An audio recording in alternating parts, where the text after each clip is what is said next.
uzajukunda Imana yawe n'umutima wawe wose kuko nta yindi yujura urukundo. Haleluya. Ndabona abantu baremwe mw'ishusho y'Imana, ndabona abantu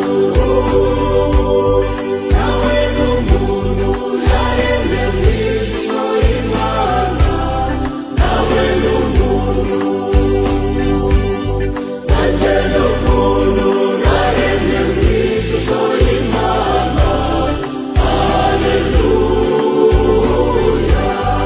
Tega amatwi Israeli, Imana yacu ni imwe.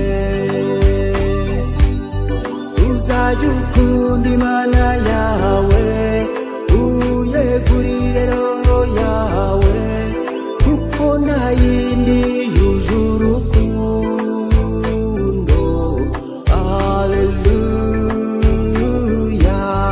Ndabona abantu baremwe mw'ishusho y'Imana, ndabona abantu nawe n'umuntu yaremwe mw'ishusho y'Imana, nawe n'umuntu nanjye n'umuntu naremwe mw'ishusho y'Imana. Haleluya. Tega amatwi Israeli, Imana yacu ni imwe. Uzajukunda Imana yawe n'imbaraga zawe zose kuko nta yindi yujura.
Mw'izina rya Data n'irya Mwana n'irya Mutima Mweranda. Horana amahoro.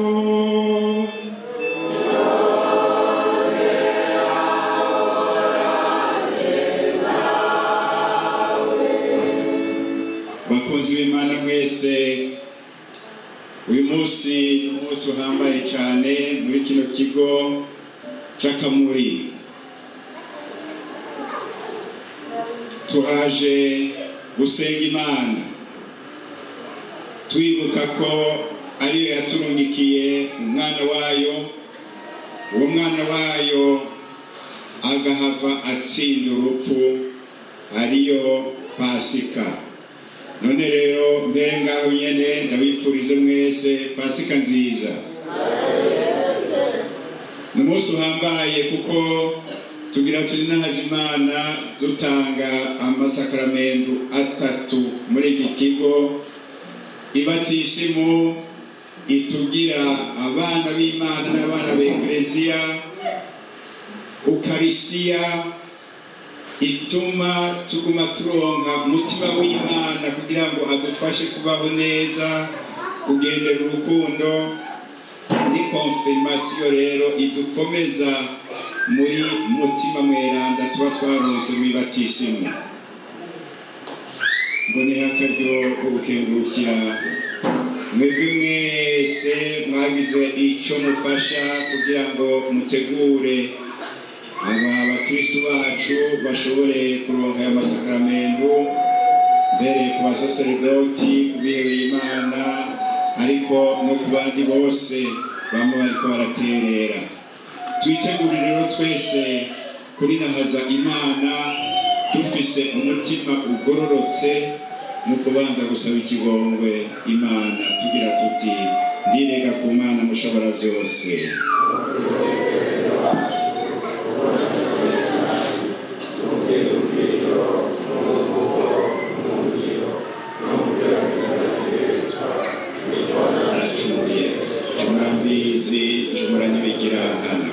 Nicyo gituma ndabaza Mariya muhimbazo yamye arubikira abamarayika n'aberanda bose, namwebwe bene wacu musabire ku Mukama Imana yacu. Imana rugira byose nyiri ikigongwe nitugirira ikigongwe, maze niyamara guterekura ibicumuro byacu byose dutoranye ubuzima bwayo bw'amaho. Amen.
turakuzambye mukama kubera imbabazi dufitiye nturangure muri twebwe umuhango wawe maze mutima mweranda tugereremwo ngo tugire ibyabona byemeza imbere y'abantu inkuru nziza y'umukama wacu Yezu Kristu we Mana musangiye ubuzima n'ingoma hamwe na data na mutima mweranda ubu no mu myaka yose.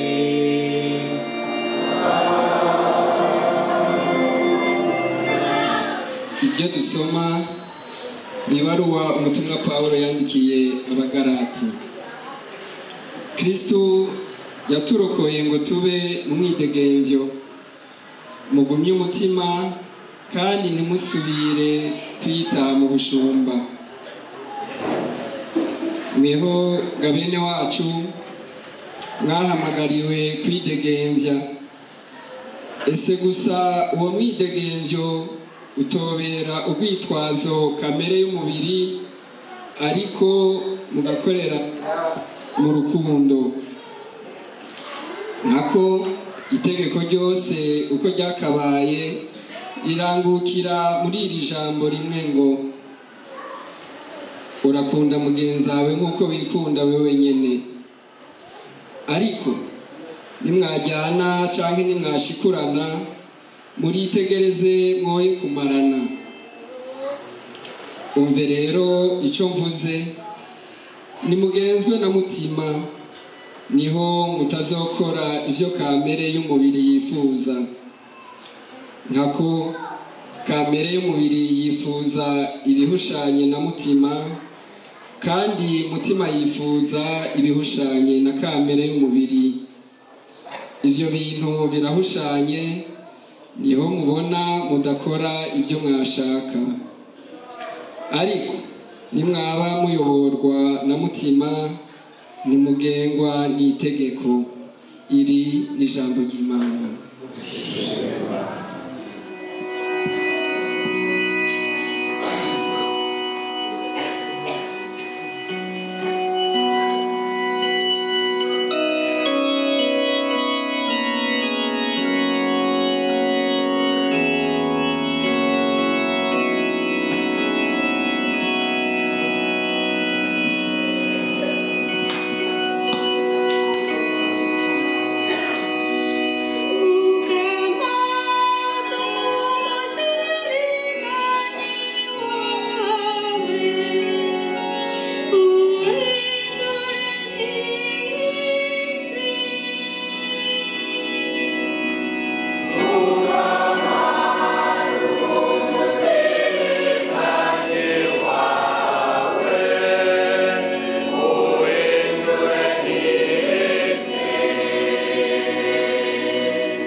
munkunda muzozigama amabwirizwa yanje,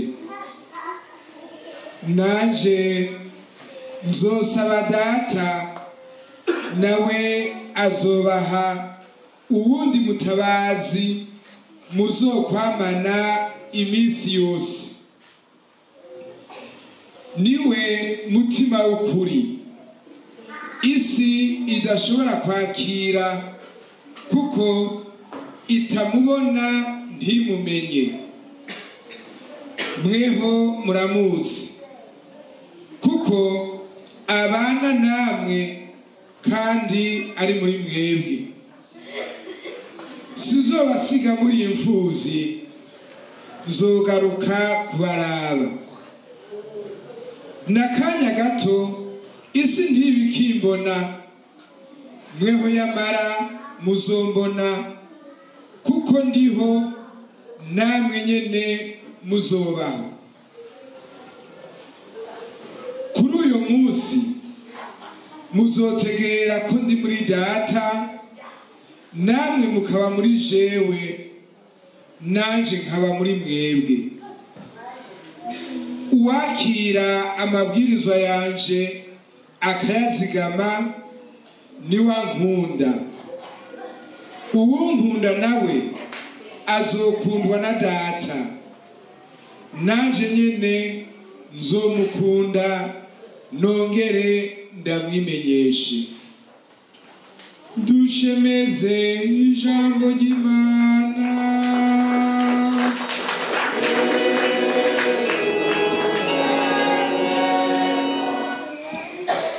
Bakunzi b'Imana mwese muri ngaha, ndasubiye kubipfuriza mwese umunsi mukuru mwiza, kuko igihe cyose muronsa akaryo ko kuronka amasakaramentu nk'aya mugira muronke: ibatishimo, ukaristia ni konfirmasiyo, aba ari umunsi mukuru muri iki kigo. Nsubire mbonereho gukengurukira abama bariko barafasha abasaseredoti dusangiye ubutumwa, bama bariko barafasha muri iki kigo. Musanzwe mubazi Patiri Pierre, asanzwe ari umunyabigega wa Diocese nkuru ya Bujumbura, ahejeje kubasomera inkuru nziza, ari wakurikirana iki kigo cy'Akamuri. Ngengurukire kandi na nyakubahwa Patiri Felix Fupi, asanzwe ari patiri mukuru kuri Cathedral, mugabo kandi akaba ari we icariho c'umwungere mukuru muri kano karere.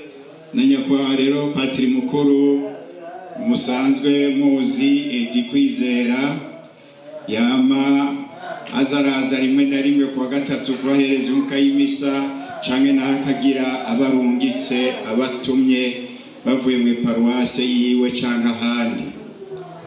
Mwese rero abasaseredoti ndabakengurukiye, nkengurukira n'abihebeye Imana mwese murangurira ubutumwa ngaha, nkengurukira n'abo bose basanzwe bafasha mu buryo bucanke ubundi kugira ngo iki kigo cyacu kimere neza, kibandanye gitera imbere, kirangure neza ubutumwa gishinzwe.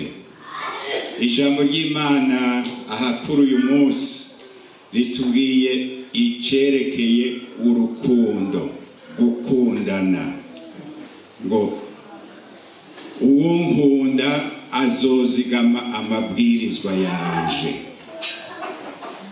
Iryo ni ryo shingiro ry'urukundo, mbere nico gitandukanya urukundo dufise n'urukundo abandi bashobora kuvuga ahandi, ngo uwunkunda azozigama amabwirizwa yanje. Igihimbaye rero nuko ayo mabwirizwa y'Imana nta numwe atayazi, naho tutoshobora kumenya kuyadonda neza, mugabo umuntu aramutse arenze ibwirizwa ry'Imana aca yumva umutima usimba, akabona yuko atakoze iciza, yakoze ikibi. Aho rero niho aca amenya yuko yarenze itegeko ry'Imana. itegeko ry'Imana naryo ni ugukunda Imana, y'amabwirizwa 3 ya mbere, gusenga Imana, kuza kuyirinahaza, ariko kandi kutaza turayifatira mu gahanga tuyirahirira ubusa. Ayo niyo y'amabwirizwa y'Imana 3, y'amabwirizwa y'Imana 3 atwerekeza kubaha Imana no kuyisenga. Akacaza rero na y'amabwirizwa yandi yose musanzwe muzi, duhereye kuri ryabwirizwa rya 4 ridusaba gusondera abavyeyi, kubafasha, eka n'abandi bose baturuta nabo turuta nyene. Ibwirizwa rya 5 kutica, kandi iyo tuvuze ngo ntiwice, ntimurabe gusa yuko umuntu abamariye ngo ntiyice uwundi, nawe wenyene nturekuriwe kwiyica. Hariho abantu bamwe ko bariyica batabizi, nk'abantu bakaja ngaho bakaba bariko barafata ibiyayuramutwe. Ivyo biyayuramutwe bituma umuntu apfa buhoro buhoro, ariko ariyica. Ngo ntusambane. Umaze kuba umukristo aba yabaye ingoro y'Imana. Abasigaye rero yarinjiye mu muryango mushasha, ugengwa n'amabwirizwa mashasha y'ibiremwa bishasha nyene. Ngo ntiwibe. Uburyo bwo kwiba ni bwinshi. Niyo udakoresheje neza umwanya wawe ngo uwukoreshe icyo wabwirizwa kuwukoresha, uba uri kuriba, kuko uba uri kuronona ibyo wabwirizwa gukoresha ukundi. Simvuze rero ibyo kunyuruza, ibyo muryango cyangwa iby'igihugu cyangwa iby'ishirahamwe n'ibindi nk'ibyo, cyangwa ku bana basanzwe bari mu mashure hari ibyo bakunze kugira ngo ni ugutirisha. Burya bakunda kubivuga mu zindi ndimi kugira ngo bihoroshe umutima. Ubundi bobwirizwa kuvuga ko ari ukwiba, uri kuriba ibibazo. Mugabo caturondera amajambo yoroshe ngo gutirisha n'ayandi majambo bakunda gukoresha kugira ngo umuntu abikoze umutima ntusimbe ngo yibye, mugabo mu by'ukuri aba yibye. Kandi mwe nabo batangura kuza baratirisha, ndabivuge nk'uko basanzwe babivuga, nibo baramutse bashikiriye amabanga kubera ko bamenyereye nyene kuza baragira mwe n'ibyo, no muri aya mabanga nyene baca babandanya uko. Mugasanga igihugu catikiye, mugasanga ishirahamwe ryononekaye, mugasanga urugo rwononekaye, mukibaza ngo none bigenda gute?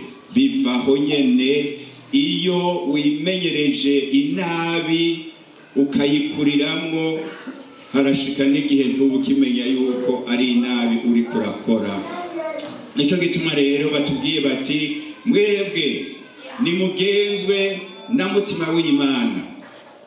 Nabo bari amabwirizwa 7, mugabo murazi ko atarindwe gusa. Hariho 8 kubesha, kutadodobereza abandi.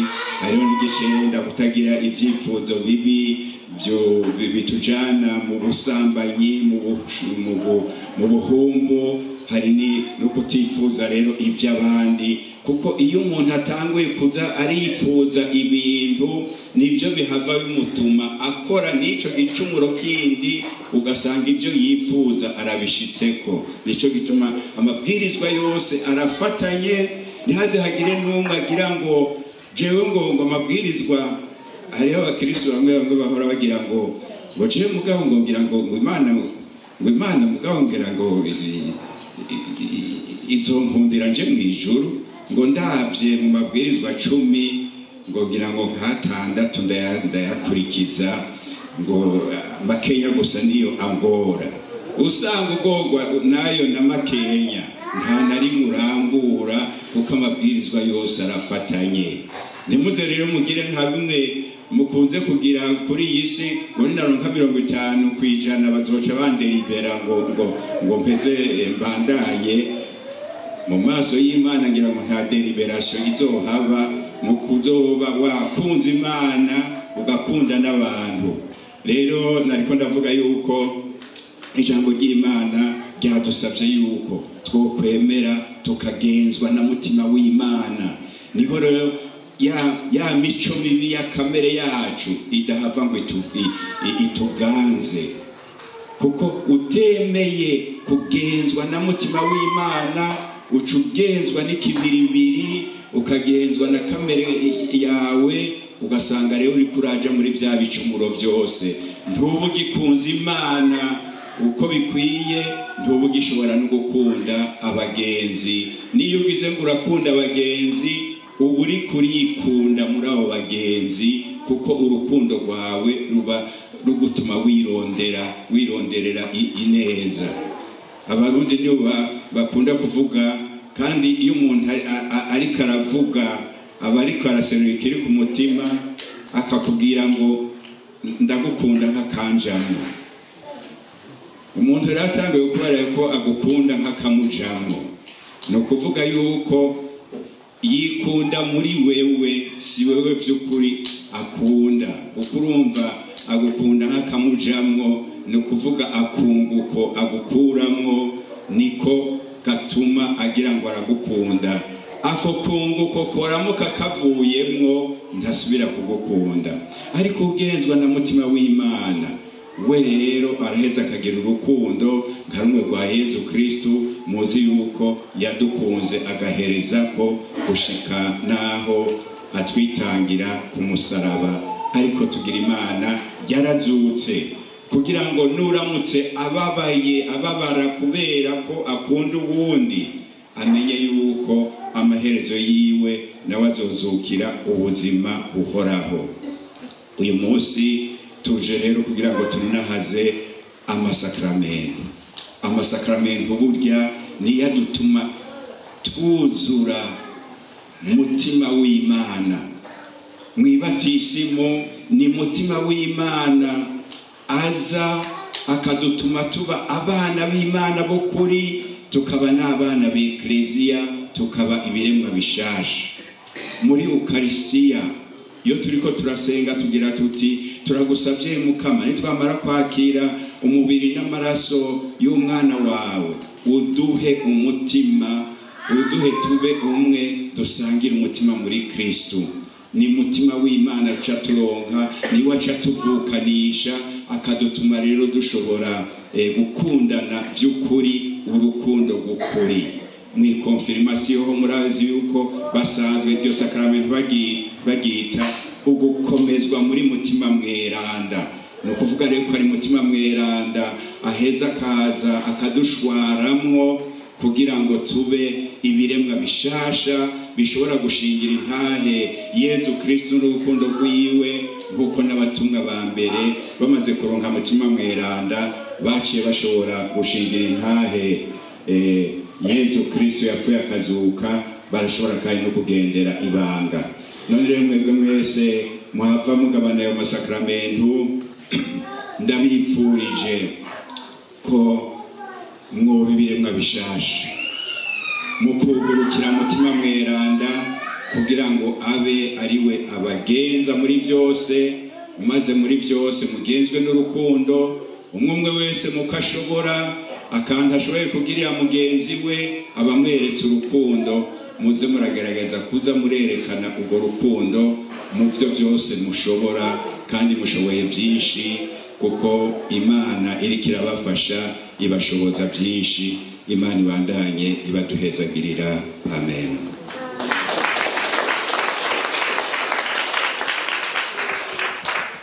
Kugira ngo rero tuce tubandanya, dutanguriye ku ibatisimu.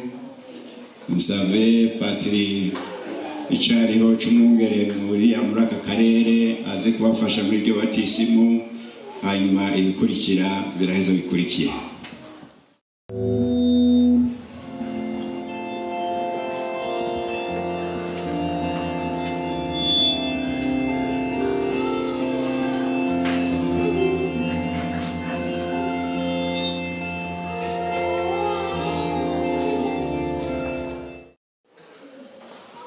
Dawe mweranda, niwe waduseshekajemwo ubuzima bushasha bw'abana b'Imana, niwe waduseshekajemwo ubuzima bushasha bw'abana b'Imana mu kubatirizwa. Twishure tuti uragahezagirwa Mukama. uragahezagirwa Mukama. Ni wewe ukoraniriza muri Yesu Kristo abo bose babatirijwe mu mazi no muri mutima ngo babe ubusho bumwe. uragahezagirwa Mukama. Ni wewe uvyagiza mutima wawe w'urukundo mu mishaha yacu kugira ngo dushobore kurangura ibanga wadushinze ataco twinona dusangire amahoro y'ubwami bwawe. uragahezagirwa Mukama. Ni wewe witorera ababatirijwe ngo bamenyeshe ku isi yose inkuru nziza ya Kristo. uragahezagirwa Ni wewe kandi uhamagara aba bana igihe urukundo rw'abavyeyi rubatuma kubatirisha mu kwemera ku Ekleziya no muri iri riba duhezagiye. uragahezagirwa Mukama. Nubahe kuvuka muri mutima mweranda baronke batisimu ubutazosubira inyuma. uragahezagirwa Mukama. Tubigusabishije Yesu Kristo umukama wacu. Amen. Bavyeyi namwe nshuti mukoraniye ngaha aba bana mwatuzaniye bagira baronke isakramento ry'ibatisimu. Imana se rukundo igira ibaremo ukundi gushasha ibagabira ubuzima bushasha bushimikiye ku rukundo kukuri kumwumvikana. Bagira bavuka ubwa kabiri ku bw'amazi na mutima mweranda, ariko ubwo buzima buzirana n'igicumuro n'urwanko, ikinyoma, ishari n'inzigo. Mwitwararike rero kubabera akarorero keza, mubarereshe ijambo rya Kristo, ubuzima bw'Imana bwoye gutituka muri bo, bwongerekane rero uko bukeye uko bwije. Nico gituma ndabasaba ngo mukubitize agatima mpembero ibatisimu yanyu, muvavanure niba kwegera mu kabi, mwamize yompi inyosha mbi z'uwo wese yobaryosharyosha ngo bate mu rudubi. None mwebwe mwatewe iteka ryo kuba abana b'Imana, murahakanye igicumuro.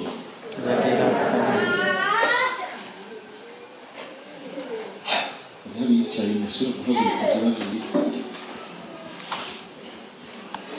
Mwebwe mwifuza kurera aba bana mu rukundo n'ukuri, murahakanye ico cyose cobosha kwankana no kuremera abandi ikinyoma. Mwebwe mwemeye gukurikira Yesu Kristo, murahakanye shetani y'amuko y'igicumuro.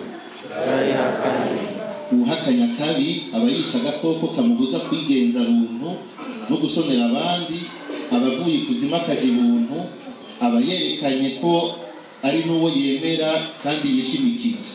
Ntawe ushobora kuvavanura n'akabi adashigikiwe na Serukundo yaturungikiye Kristo ngo atubere urumuri na mutima w'ukuri n'ubwitonzi. None muremeye Imana Data rugira byose yaremye ijuru n'isi. Muremeye Yesu Kristo umwana wiwe w'ikinege, umukama wacu, yabyawe na Bikira Mariya, yababaye kuko yanse guhemukira ukuri, yahambwe hanyuma akazuka mu bapfuye, none yicaye iburyo bwa Se. Muremeye na mutima mweranda Ekleziya Gatolika nyeranda, isangira ry'aberanda, ikigongo bacumuye bagirirwa, izuka ry'abapfuye n'ubuzima budahera. Uko niko kwemera ko banyuzwe n'ijambo rya Kristo, niko kwemera ku Ekleziya, niko muzorereramwo aba bana bagiye kubatirizwa. None murashaka ko aba bana bobatirizwa bagasangira na Ekleziya yose uku kwemera duhejeje kugaragaza twese.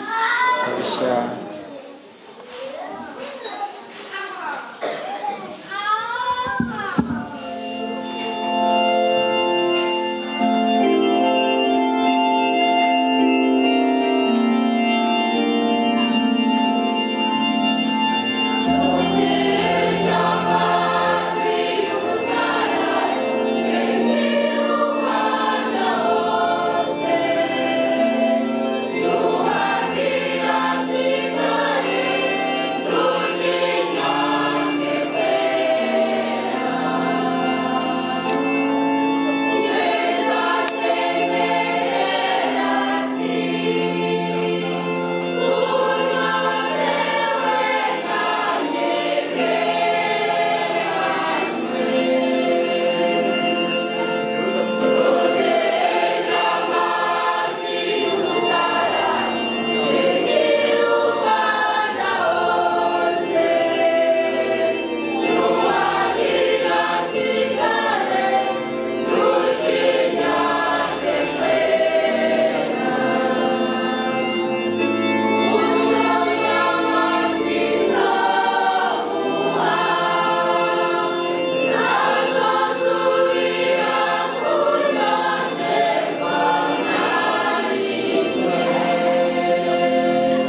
yabakijije igicumuro kandi yabaremeye umutima mushasha mu vuka bwa kabiri mu mazi no muri mutima. N'ubu arabasiza amavuta meranda ngo mwinjire mu gihugu cyayo, muhorane iteka ryo kuba ingingo za Kristo, we yamara umusaserdoti, umuhanuzi n'umwami.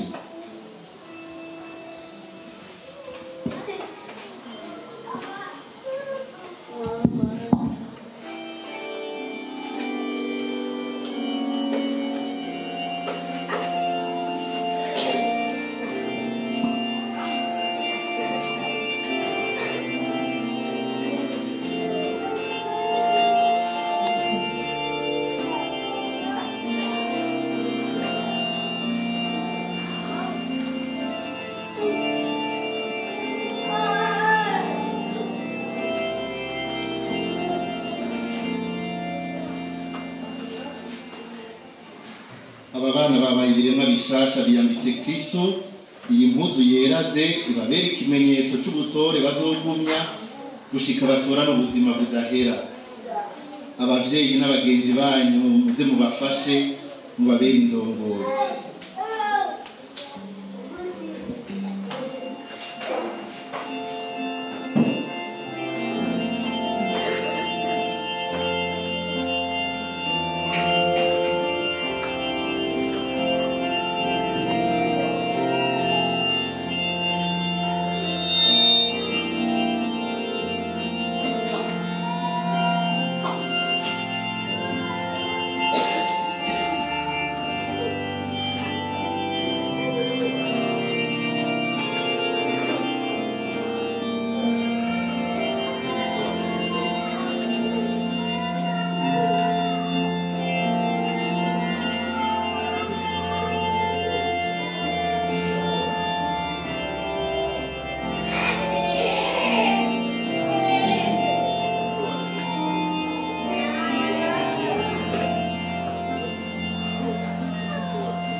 Bavyeyi baba bana, ni mwebwe mushinzwe uwo muco, murawuzigame kugira ngo aba bana babonesherezwe na Kristo, ahandi ho boca mu nzira izimiza mukababura aho mwababonye.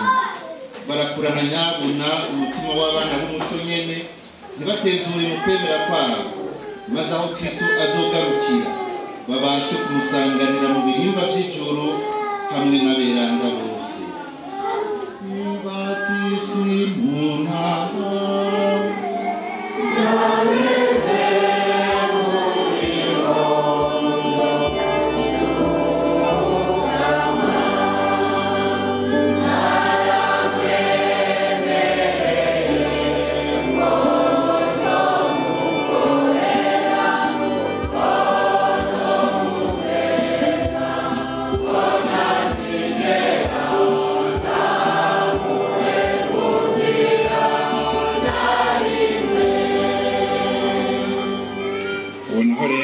tugira tubandanye na bamwe bakomezwa muri mutima mweranda. Uve hasi tubanze twambaze mutima mweranda. Mutima mutagatifu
kandi murushirizeho kuba ingingo z'umuryango wiwe.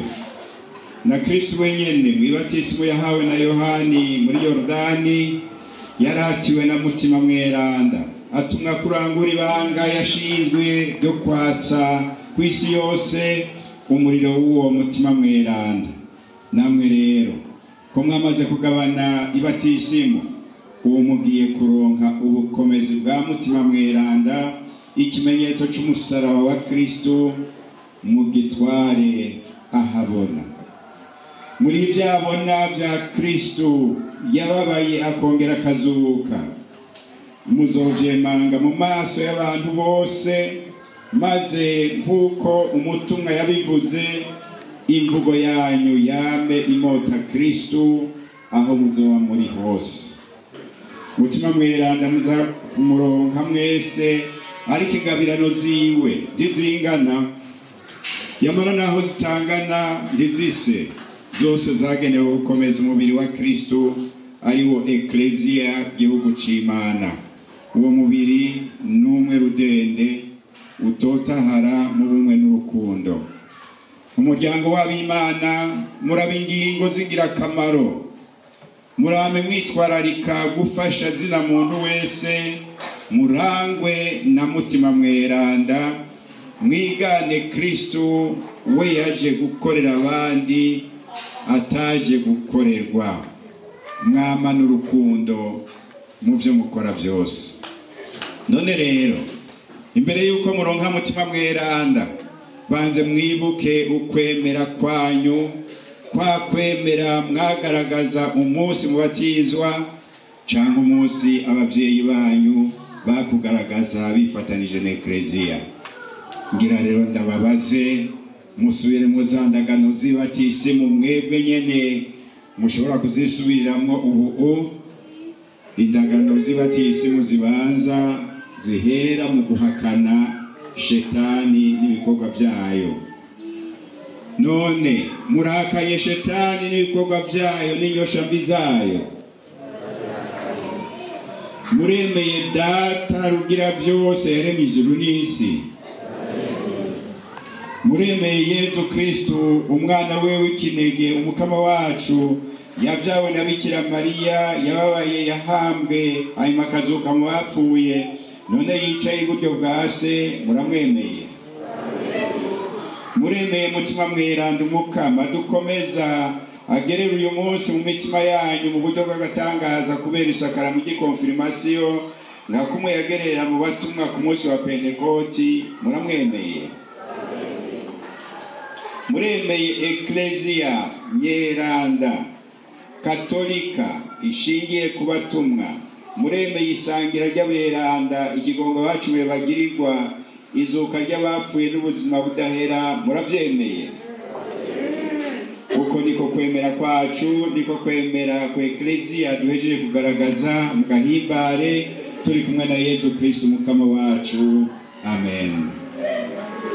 Ubu rero cari igihimba cyo gusubiramwo za ndagano z'ibatisimu mwagize ababyeyi aribo bavugira.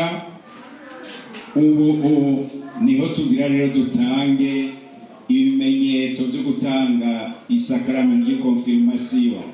Kububika kw'ibiganza, hajya mubona turambura ibiganza gutya, tuba tubyubitse ku mutwe w'umwe. Ico nico kimenyetso ca mbere gihambaye. Ikimenyetso ca kabiri, tubasiga krisma, ya mavuta atuma musa gose na Yezu Kristo, uko krisma bivuga uwasizwe, bivuga Yezu Kristo wenyene ubwiwe. Namwe turabasiga kugira ngo muhinduke mube nka Yezu Kristo muri byose. Bakunzi banje,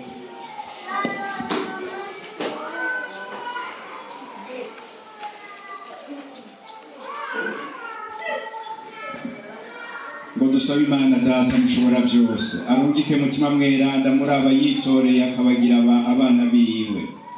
Baramaze kuvuga ukundi gushamwe batisimu y'ubuzima budahera, none mutima mweranda n'abakomeze abahunda ingabirano ziwe zose, abasiga amavuta meranda, abahinguratyo base na Kristo mwene Mana kumwe n'abasaserdoti bari ngaha turabagaranzurira ku biganza.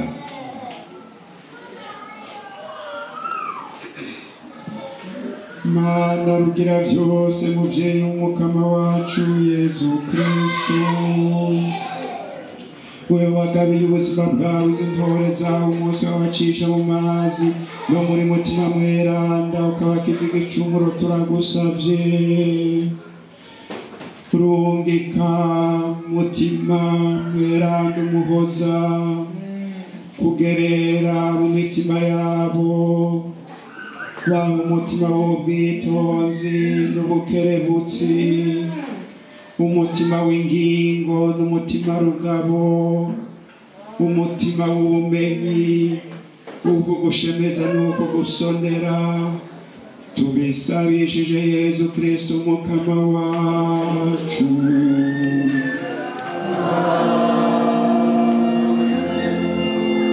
Rero kugira ndabasige y'amavuta ya Krisma, abaririmbyi mushobora kudufasha mu kuririmba indirimbo za mutima mweranda.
abungere b'Imana, nguyu umwagazi w'Imana, nguyu ukura abantu ibicumuro. Koza umutima wanjye, twakuvuga ijambo na rimwe, umutima wanjye ucukira.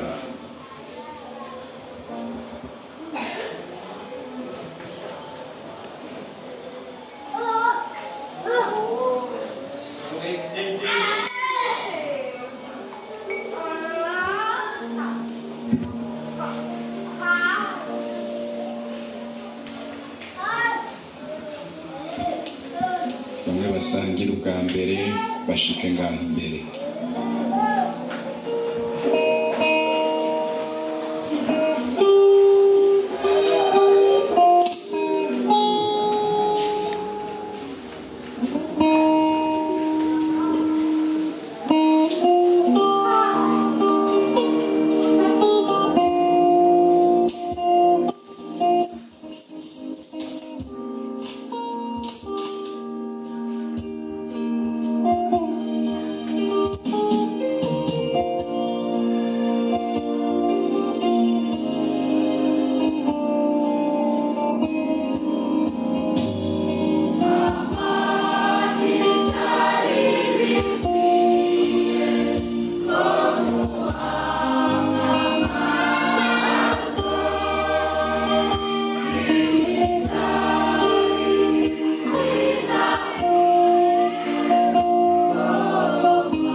hama bamaze gusigwa na mutima mweranda bagahemburwa n'isakramento ry'umwana wawe uhirira ubongereza umugisha wawe babone gutsinda ibibahanamiye byose maze banezereze ekleziya yawe mu kubaberanda bongere bayiteze imbere mu bantu mu gukora ineza no mu gukundana tubisabishije Yesu Kristo mukama wacu.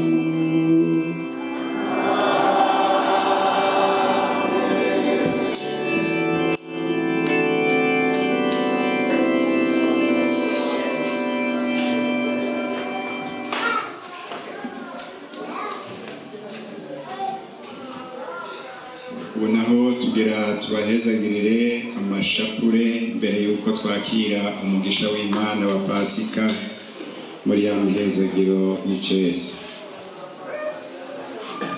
Ora n'umukama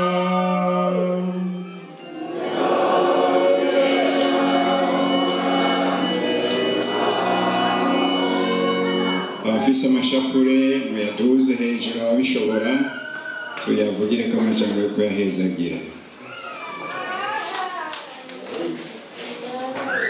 Imana mushobora byose yarungitse umwana wa Yesu Kristo nishungurure imihezagiro yayakora y'amashapure kugira ngo bazoyakoresha bafise ukwemera baze baronke ibyiza byose bikomoka ku Mana biciye mu minwe y'umuvyeyi wacu Bikira Mariya tubisabishije Yesu Kristo mukama wacu.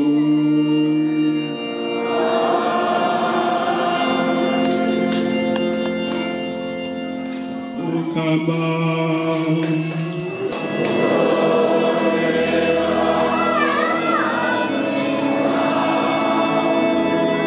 Imana yabagiriye ibyiza mu kubarokora no mu kubatera iteka ryo kuba abana bayo kubw'izuka ry'umwana wayo w'ikinege nibasangiza akanyamuneza kayo mu kubaha umugisha wayo.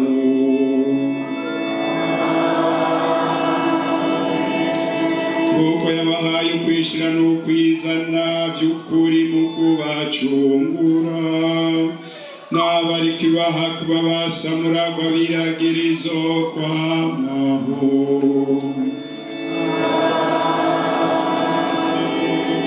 Ko mwazutse mwibatisi mu kubera ko mwemera ubu nimuberwe no gushika mu bwami bw'ijuru kubera ko mwama mwigenza neza.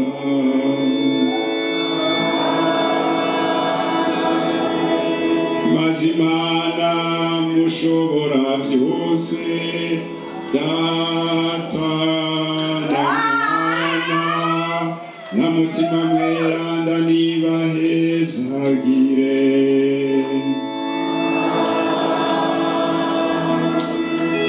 Shenguruke turashikanye haleluya haleluya.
twidondora.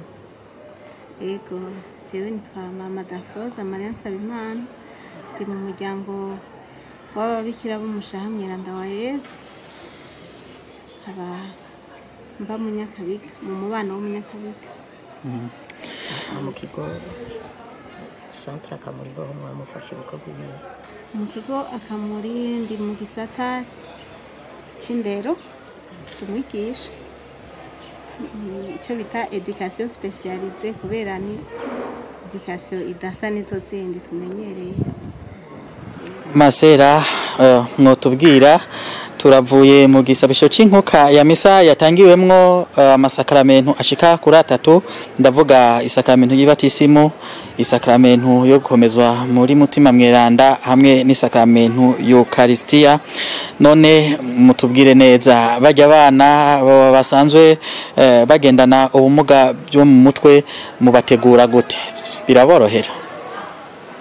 Mu by'ukuri abana bacu ntibyoroshe kubategura, ariko kubera Eklezia itwemerera ikabakira uko bari, turanayikengurukira. Ngira mwumvise yuko uko amasakramentu atangwa ahandi atariko byagenze. Hariho ibibazo abandi bakomeye badafise ubwo bumuga babazwa, hariho ibisabisho bavuga, ariko ngaha mwumvise yuko ivyo bibazo bitabajijwe, ivyo bisabisho bitavuzwe. Hariho ibibazo bimwe bimwe mwumvise umwungere mukuru yabajije, ariko vyishuwe n'abavyeyi. Muri rusange rero aba bana Eklezia ibakira uko bari, natwe tugerageza nyene kubakira uko bari. Ego cyane. None iyi migigwa yo guhabwa amasakramentu nkaya bisanzwe ari akamenyero, byoba bitunganijwe gute? Iyi migigwa yo guhabwa amasakramentu nkaya n'akamenyero rwose. Ngira nka jewe nitanze ko akarorero, ndahamaze imyaka 14 kandi imyaka yose ndahamaze iyi migigwa yaragirwa, ariko n'imbere yanje narabonye amarchive, narabonye ko iyi migigwa ari ya kera isa nuko yatanguranye n'iki kigo. Ko aya masakramentu yo kugibatisimu no gukomezwa muri mutima mweranda eka n'Eucharistia ari amasakramentu atugira abakristo babushitse, uyahawe heza agahindura ingendo bikagaragarira no mu bikorwa. Mbega aba bana bagendana ubwo bumuga iyo baronse ayo masakramentu mubona hari gihora gihinduka mu buzima bwabo? Murakoze cyane kuri ico kibazo cerekeye ikintu coba gihinduka yaba bana baronse amasakramentu. Kuri bamwe bamwe kubera bafise ubumuga butandukanye, hariho abafise ubumuga abo bita barotari mentale, bafise ubumuga budakabije gose, barashobora kugira ico bahinduye naho coba atari kinini gose. Hakaba n'abandi batategera n'ivyo barimo, batanamenya ngo twaronse iki.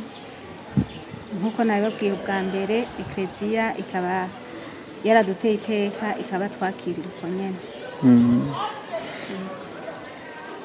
Murahagije kutubwira yuko abo bana baheza bakahinduka bamwe bamwe iyo barose amasakramentu nkaya. Mbega none inyuma yuko barose ayo masakramentu muraheza mukabakurikirana gute? Nyuma yuko baronse ayo masakramentu, kubera tuba turi kumwe mu butumwa bwa misi yose muri iki kigo, turabakurikirana nyene, tukaraba inyifato yabo, ingendo yabo, ukabona nyene ko hari cahindutse canke ko atacahindutse, canke umwibukije tiko uheruka kuronka isakramentu, ukaba uriko urakora nk'ibi, uriko urakubita abandi bana, ukabona yuko nawe agatima kavyutse ati hari ico naronse. Muri abo nababwiye bafise ubumuga budakabije gose. Murakoze. Hariho abavyeyi n'abandi bantu bazi yuko umwana agendana ubumuga, na cyane cyane ugendana ubumuga nk'ubu bw'abakehabwenge, bibaza yuko badashobora guhabwa amasakramentu nk'aya abandi gakomeye bahabwa kahe kamo batera. Akamo twobatera ni akuko bwa mbere bomenya ko uwo mwana yavukanye ubwo bumuga atari we yavyigize, atari we yavyishakiye, hanyuma bakamenya yuko afise uburenganzira ku bintu abandi bose badafise ubumuga bategerezwa kuronka, nawe bakamenya yuko uwo mwana bifitiye uburenganzira. Nico gituma na Eklezia ibaha ayo masakaramento.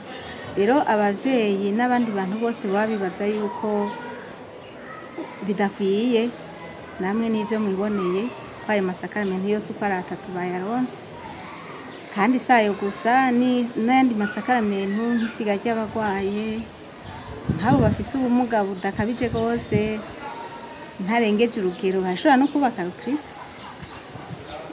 Mwoba mufise abamaze kubaka Kristo ko muhamaze imyaka itari mike?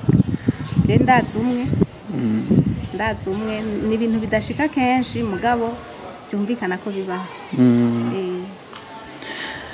Tubakengurukire cyane Masera ku kanya mufashe kugira ngo mutuyagire kubijanye n'ana masakaramento bahejeje kugabana aba bagendana ubumuga bwo mu mutwe. Murakoze cyane namwe ko mwashimye ko tuganira kugira ngo ibi vyiza vy'Imana duhejeje gusangira twongere ko ikindi bizoshike kure kumbure.